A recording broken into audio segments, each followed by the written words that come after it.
ಯಜಮಾನ್ರೆ, ನಿಮಗೆ ಒಬ್ಬ ತಮ್ಮ ಇದ್ದ, ಶಂಕರ್ ಮೂರ್ತಿ, ಗೊತ್ತಲ್ವಾ?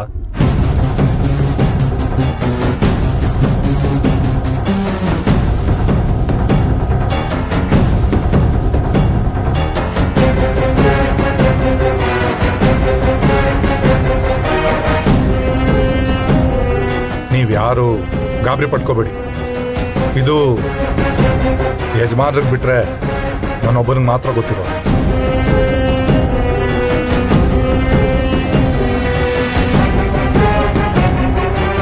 ಆ ವಿಷಯ ನನಗೂ ಗೊತ್ತು ಅನ್ನೋದು ಪಾಪ ಇಷ್ಟು ದಿನ ಇವ್ರಿಗೆ ಗೊತ್ತೇ ಇರಲಿಲ್ಲ ಅಷ್ಟೇ.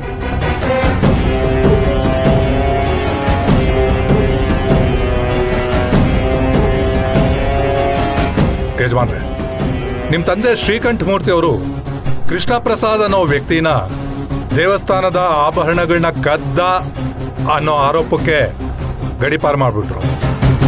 ಆತ ಆ ಅವಮಾನನ ತಾಳ್ಲಾರ್ದೆ ಮರಕ್ಕೆ ನೇಣ ಹಾಕೊಂಡು ಸತ್ತೋದ. ಆತನ ಮಗಾನೇ ಶಂಕರ್ ಮೂರ್ತಿ.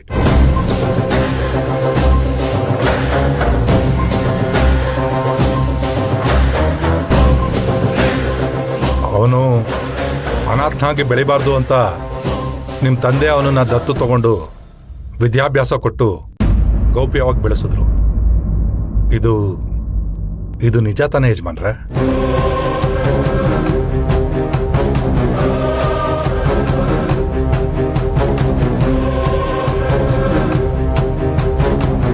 ಆ ಶಂಕರ್ ಮೂರ್ತಿಗೆ ಪಂಕಜ ಅನ್ನೋ ಒಬ್ಬ ಮಗಳಿದ್ಲು. ಅವಳ ಸಂಪೂರ್ಣ ಜವಾಬ್ದಾರಿ ಕೂಡ ನಿಮ್ಮ ಮೇಲೆ ಇತ್ತು, ಹೌದಲ್ವಾ ಯಜಮಾನ್ರೆ?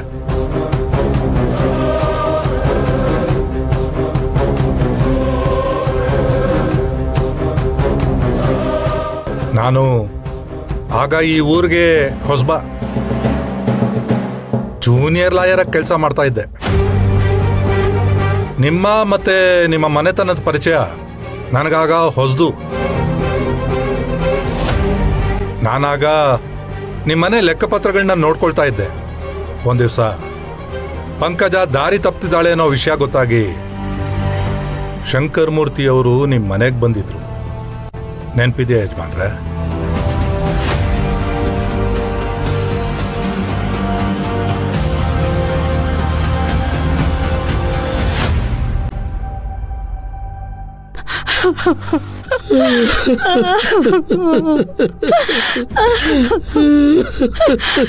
ಇದೇನೋ ಶಂಕರ, ಇಷ್ಟೊತ್ನಲ್ಲಿ ಬಂದು ಕುಟುಂಬ ಸಮೇತ ಅಳ್ತಾ ನಿಂತಿದ್ದೀರಲ್ಲ, ಏನ್ ವಿಷಯ? ಅಣ್ಣ, ಹೇಗೋ ನಿಮ್ಮ ಆಶ್ರಯದಲ್ಲಿ ಮಾನ ಮರ್ಯಾದೆಯಿಂದ ಬದುಕ್ತಾ ಇದೆ ಅಣ್ಣ. ಆದ್ರೆ ಇವಳು ಮಾಡಿರೋ ಘನಕಾರ್ಯದಲ್ಲಿ ವಿಷ ತಗೋಬೇಕು ಅಂತ ಅನಿಸ್ತಾ ಇದೆ ಅಣ್ಣ. ನನಗೆ ಏನ್ ಮಾಡ್ಬೇಕು ಅಂತಾನೆ ತೋರಿಸ್ತಾ ಇಲ್ಲ ಅಣ್ಣ.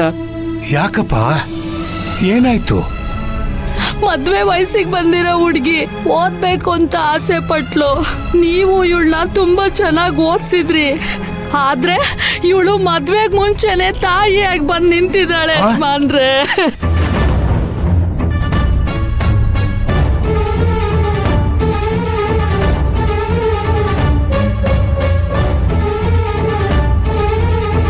ಆ ಮನಿಯಾಳ ಯಾರು ಅಂತ ಕೇಳಿದ್ರು ಬಾಯ್ ಬಿಟ್ಟು ಹೇಳ್ತಾ ಇಲ್ಲ ಅಣ್ಣ. ಹೋಗ್ಲಿ, ಅನಿಷ್ಟನಾದ್ರೂ ತೆಗ್ಸಾಕ್ಬಿಡು ಅಂತ ಹೇಳ್ತಾ ಇದ್ದೀನಿ. ಅವಳು ಒಪ್ತಾ ಇಲ್ಲ. ಈಗ ನಮ್ಮ ಮನೆ ಮಾನ ಮರ್ಯಾದೆ ಎಲ್ಲ ನಿಮ್ಮ ಕೈಲಿದೆ. ನೀವೇ ಇದಕ್ಕೊಂದು ದಾರಿ ತೋರಿಸ್ಬೇಕಣ್ಣ. ಪಂಕಜ, ನಿಜ ಹೇಳಮ್ಮ, ನಿನಗೆ ಯಾರಾದರೂ ದ್ರೋಹ ಮಾಡಿದ್ರಾ? ಇಲ್ಲ ನೀನೇ ಈ ತಪ್ಪು ನಿರ್ಧಾರ ತಗೊಂಡ್ಬಿಟ್ಯಾ? ಅಲ್ಲಮ್ಮ, ನೀನು ಯಾವ ವಿವರನೂ ಕೊಡದೆ ಹೋದ್ರೆ ನಾವೇನು ಅಂತ ನಿರ್ಧಾರ ಮಾಡ್ಬೇಕು ಹೇಳು? ನಿಮ್ಮ ತಂದೆ ತಾಯಿ ಪರಿಸ್ಥಿತಿ ನಿನ್ಗೆ ಅರ್ಥ ಆಗ್ತಾ ಇಲ್ಲ. ಒಂದು ಗಂಡು ದಾರಿ ತಪ್ಪಿದ್ರೆ ಸಮಾಜ ಅವನೊಬ್ಬನ ಮಾತ್ರ ದೂಷಣೆ ಮಾಡುತ್ತೆ. ಆದ್ರೆ ಒಂದು ಹೆಣ್ಣು ದಾರಿ ತಪ್ಪಿದ್ರೆ ಅವ್ರ ಕುಟುಂಬನೇ ದೂಷಣೆ ಮಾಡುತ್ತೆ. ಹೇಳೋನು ಯಾರು ಅಂತ ನೋಡಮ್ಮ. ಪ್ರೀತಿಸಿ ಮದುವೆ ಆಗೋದು ತಪ್ಪಲ್ಲ, ಆದ್ರೆ ಮದುವೆನೇ ಆಗದೆ ನಿನ್ನ ಪ್ರೀತಿ ಈ ಮಟ್ಟಕ್ಕೆ ಹೋಗೋದು ದೊಡ್ಡ ತಪ್ಪು. ನಿನ್ನನ್ನೇ ಸರ್ವಸ್ವ ಅಂತ ತಿಳ್ಕೊಂಡ್ರು ನಿನ್ನ ತಂದೆ ತಾಯಿಗಳಿಗೆ ನೀನು ಮಾಡ್ತಾ ಇರೋ ದ್ರೋಹ ಇದು.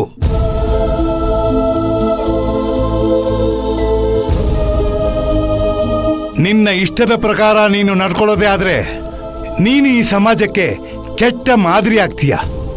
ಶಂಕರ, ಅಣ್ಣ, ನನಗ್ ಗೊತ್ತಿರೋ ಒಬ್ಬ ನಿಷ್ಠಾವಂತ ಹುಡುಗ ಇದ್ದಾನೆ. ನಾನು ಅವನಿಗೆ ಈ ವಿಚಾರನ ತಿಳಿಸಿ ಮದುವೆಗೆ ಒಪ್ಪಿಸ್ತೀನಿ. ನೀನು ಆದಷ್ಟು ಬೇಗ ಮದುವೆಗೆ ಎಲ್ಲಾ ತಯಾರಿನೂ ಮಾಡ್ಕೊ. ಆಗ್ಲಿ ಅಣ್ಣ.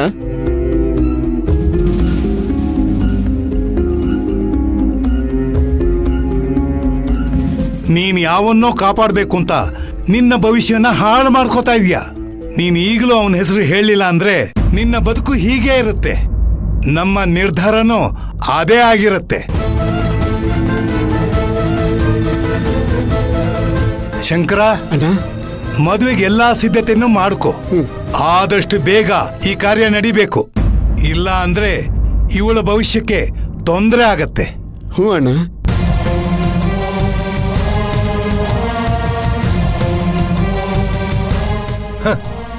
ಯಜಮಾನ್ರೆ, ಅವತ್ತು ನೀವು ಪಂಕಜಾಳ ತಂದೆ ತಾಯಿ ಬಗ್ಗೆ ಮಾತ್ರ ಯೋಚನೆ ಮಾಡಿದ್ರಿ. ಆದ್ರೆ ಪಂಕಜಾಳ ಇಷ್ಟ ಕಷ್ಟ ಇದ್ಯಾವ್ದ್ರ ಬಗ್ಗೆನೂ ಯೋಚನೆ ಮಾಡಿಲ್ಲ.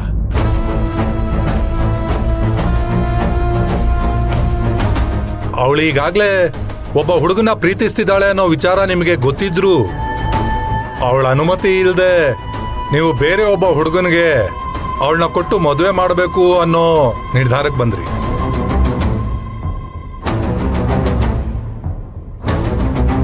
ಯಜಮಾನ್ರೆ, ನೀವು ಸ್ವಲ್ಪ ಕಾಲಾವಕಾಶ ಕೊಟ್ಟಿದ್ರೆ ಅದ್ರ ಕಥೆನೇ ಬೇರೆ ಆಗ್ತಾ ಇತ್ತು.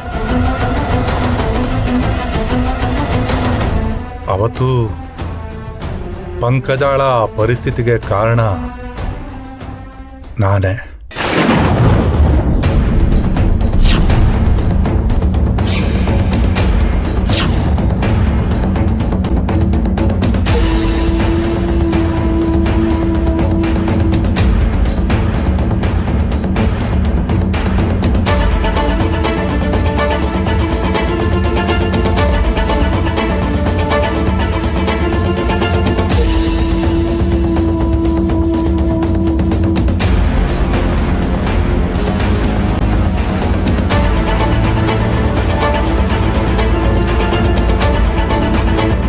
ಹೌದು ಯಜಮಾನ್ರೆ, ನಾನು ಪಂಕಜನ ತುಂಬಾ ಪ್ರೀತಿಸ್ತಾ ಇದ್ದೆ.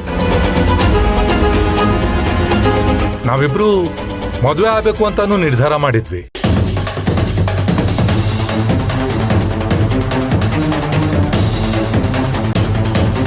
ಅವಳು ನಿಮ್ಮ ಮನೆಗೆ ಬಂದಿದ್ದಾಗ ನಾನು ಊರಲ್ಲಿ ಇರ್ಲಿಲ್ಲ. ನಾನು ಬರೋವರೆಗೂ ನಮ್ಮ ಪ್ರೀತಿ ವಿಚಾರನ ಯಾರಿಗೂ ಹೇಳ್ಬೇಡ ಅಂತ ಹೇಳಿದ್ದೆ. ಅದಕ್ಕೂ ಕಾರಣ ನೀವೇ ಯಜಮಾನ್ರೆ. ನೀವು ಆಗ ಪಂಚಾಯತಿ ಚೇರ್ಮನ್ ಆಗಿದ್ರಿ. ನಿಮ್ಮ ಹತ್ರ ಕೆಲ್ಸಕ್ಕಿರೋನು ಇಂಥ ಕೆಲಸ ಮಾಡಿದಾನೆ ಅಂತ ಗೊತ್ತಾಗಿದ್ದಿದ್ರೆ ಆವತ್ತು ನೀವು ನನ್ನನ್ನು ಕ್ಷಮಿಸ್ತಿದ್ರೋ ಇಲ್ವೋ ಗೊತ್ತಿಲ್ಲ.